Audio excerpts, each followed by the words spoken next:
இன்று நாம் வாழும் வாழ்க்கையில் பத்திரிகையிலேயோ டிவியோ அல்லது நாம் கையில் வைத்திருக்கக்கூடிய போனின் மூலமாகவோ உலக நடப்புகளை நம் அருகில் இருந்தாலும் சரி அல்லது உலகத்தில் எந்த மூலையில் இருந்தாலும் சரி அங்கே நடக்கக்கூடிய சகல சம்பவங்களையும் செய்திகளையும் உடனுக்குடன் நாம் தெரிந்து கொள்ளக்கூடிய அளவிற்கு இன்று வந்துவிட்டது மீடியா என்று சொல்லக்கூடியது.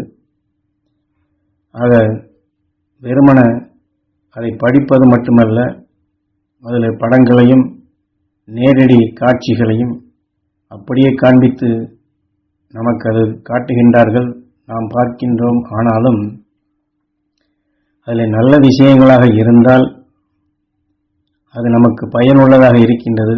ஆனால் அப்படிப்பட்ட நல்ல விஷயங்களை இன்று நாம் அதிகம் படிக்கக்கூடிய சந்தர்ப்பங்கள் இல்லை. எத்தனையோ அசம்பாவிதங்களையும் சுட சுட செய்திகள் என்ற பெயரில் மற்றவர்களுக்கு தன்னுடைய நிலையை தெரியப்படுத்த வேண்டும் என்று எத்தனையோ விதமான தேவையில்லாத பல காட்சிகளையும் நிகழ்ச்சிகளையும் நாம் இன்று பார்க்க நேருகின்றது. நாம் விளையாட்டாக பார்த்தாலும் கூட இவையெல்லாம் கண்டிப்பாக நாம் அந்த சந்தர்ப்பத்திலே பொழுதுபோக்கு என்றோ விளையாட்டுத்தனமாக என்றோ நாம் தெரிய வேண்டும் என்று எண்ணினாலும் நமக்குள் இது பதிவாகி விடுகின்றது.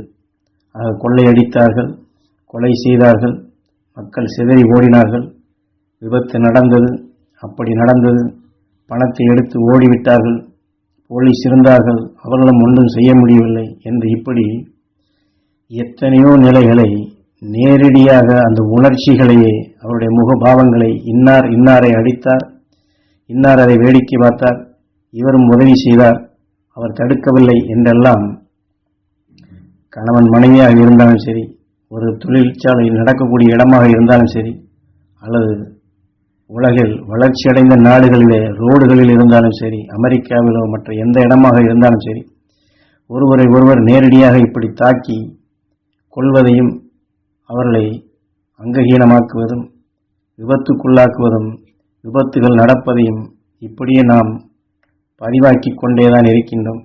ஆக அது பதிவாகிறது மட்டுமல்ல, அதனால் நமக்கு பய உணர்வுகளும் அதிகமாகிவிடுகின்றது. இந்த பயத்துடனே தான் நாம் இன்று வாழ்ந்து கொண்டிருக்கின்றோம். ஆனால் இந்த பயத்துடன் நாம் எங்கேயாவது பயணம் செய்கின்றோம் என்றால் ஒரு 10 பேர் இப்படி பதிவு செய்து அந்த பஸ்ஸிலே பயணம் செய்தாலே போதும். டிரைவர் அங்கே சீராக ஓட்டினாலும் இந்த பய உணர்வலைகள் 10 பேர் வெளிப்படுத்தக்கூடிய அந்த அலைகள் அவருக்குள் பாயப்பட்டு அவரையும் சிந்தனையற்றதாக ஆக்கிவிடுகின்றது. விபத்து நேர இதுவே காரணமாகி விடுகின்றது.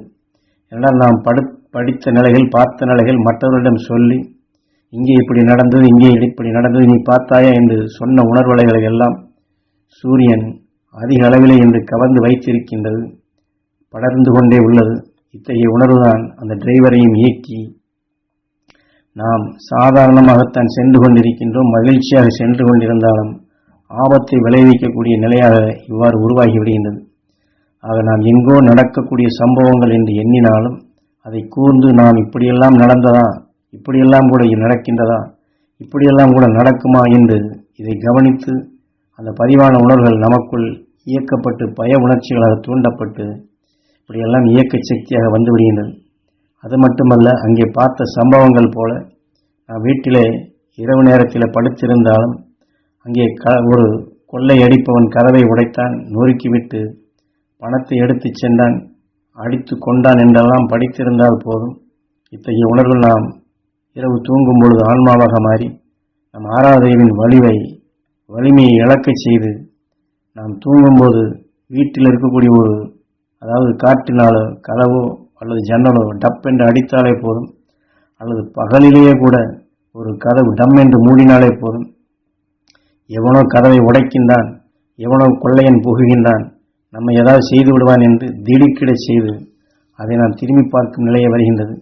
இப்படி திடுக்கிட்டு நாம் நம்மை அறியாமலே மீண்டும் பய உணர்வுகளையே அதிகமாக நுகர நேருகின்றது. அது அசம்பாவிதம் என்று எதை நாம் பார்த்தோமோ, எப்படியெல்லாம் அதை நாம் கண்டமோ மீண்டும் மீண்டும் மீண்டும் மீண்டும் அதை சுவாசிக்க நேருகின்றது. இன்று ரேடியோ டிவியில் எப்படி ஒளி ஒளி என்று நிலைகள் பரப்பச் செய்கின்றார்களோ, அந்த ஸ்டேஷனை திருப்பி வைத்தால் எப்படி அதை நாம் நம் வீட்டிலிருந்தே ரேடியோ டிவியில் காண முடிகின்றதோ, பார்க்க முடிகின்றதோ, கேட்க முடிகின்றதோ, இதை போன்று இதுவும் இயக்க சக்தியாக ஒரு ஸ்டேஷனாக அமைந்து விடுகிறது. உதாரணமாக, ஒரு வேப்ப மரம் கசப்பான சத்தினைத்தான் அது மனமாக வெளிப்படுத்தும். அதாவது மரத்திலே விளைந்த வித்தினை நாம் பல 100 மைல்களுக்கு அப்பால் அதை நாம் மண்ணிலே பதிய செய்து என்று வைத்து கொண்டாலும், அது பருவத்திலே முளைக்கத் தொடங்கினால் அந்த 100 மைல்களுக்கு அப்பால் உள்ள தாய் மரத்தினுடைய சக்தியை, அந்த கசப்பினை, அது சூரியனால் கவரப்பட்டு வைத்திருப்பதை இது இழுத்து கவர்ந்து அந்த வேப்ப மரம் அங்கே வளரத் தொடங்குகிறது. இதே போன்றுதான் நாம் பத்திரிகை என்று படித்தாலும், டிவி என்று பார்த்தாலும், போனிலே இப்படி செய்திகள் வந்தது என்று படமாக பார்த்தாலும், அந்தந்த நிலைகள் சம்பந்தப்பட்ட இடத்தில் இருக்கக்கூடிய எண்ண அலைகள் அது சூரியனுடைய காந்த சக்தியால் கவரப்பட்டதை நமக்குள் பதிவானது அதே உணர்வுடன் கலந்து உடலுடன் இணைக்கப்பட்டு நம் உடலிலும் ஒரு ஊழ்வினையாக பதிவாகி அந்த மரத்திலே விளைந்த வித்தை நாம் எங்கேயோ கொண்டு போய் ஊன்றுவது போன்று நமக்குள் அது வித்தாக அடைந்து விடுகின்றது. அந்த வித்தின் தன்மை அடைந்து விட்டால் எப்படி அந்த வேப்ப மரத்தினுடைய வித்து தாய் மரத்தினுடைய சத்தை கவர்ந்து அதுவும் வேப்ப மரமாக வளரத் தொடங்கியதோ, இதே போன்று இந்த பய உணர்வுகள், அச்ச உணர்வுகள், கொடூரமான உணர்வுகள் நமக்குள் ஊன்றப்பட்டது தன் இனத்தை பெருக்கி நம்மை அறியாமலே தீமையின் விளைவுகளுக்கு கொண்டு சென்று விடுகின்றது. விபத்துகள் ஏற்பட, தகாத சம்பவங்கள் ஏற்பட இதுவே காரணமாகி விடுகின்றது. அதனால் நாம் வேதனைப்படும் நிலை வந்து விடுகின்றது. ஆக பயத்தினை நுகர்ந்தோம், அடுத்து வேதனை அதிகமாகி நம்மை வேதனையுடைய வழிகளுக்கு அழைத்துச் சென்று விடுகின்றது. ஆக நம்முடைய உயிரினுடைய வேலை என்ன என்பதை நாம் தெரிந்து வைத்திருக்கின்றோமா?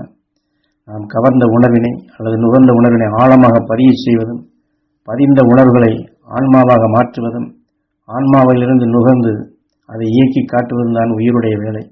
ஆக இயக்கி காட்டிய உணர்வின் அலைகள் கண்ணின் புலனறிவிலே படம் பொழுது ஆக நேர்முகமாக இருப்பதை உடனடியாக அறிந்து விடுகின்றோம். அதாவது நேர்முகமாக என்று சொன்னால் பத்திரிகையிலேயோ டிவியிலேயோ போனிலேயோ மற்ற நிலையிலேயோ நாம் அங்கே எதை காட்டுகின்றார்களோ, எதை காணுகின்றோமோ அதை அறிந்து கொள்கின்றோம்.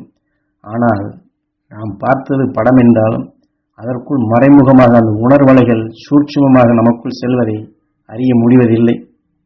நாம் அறியவும் இல்லை, அறியக்கூடிய வாய்ப்பும் இல்லை, அதை தெரியக்கூடிய எண்ணங்களும் இல்லை. அந்த சூட்சுமமாக நமக்குள் செல்வதை எப்பொழுது அறிய முடிகின்றது? எப்படி அறிய முடிகின்றது?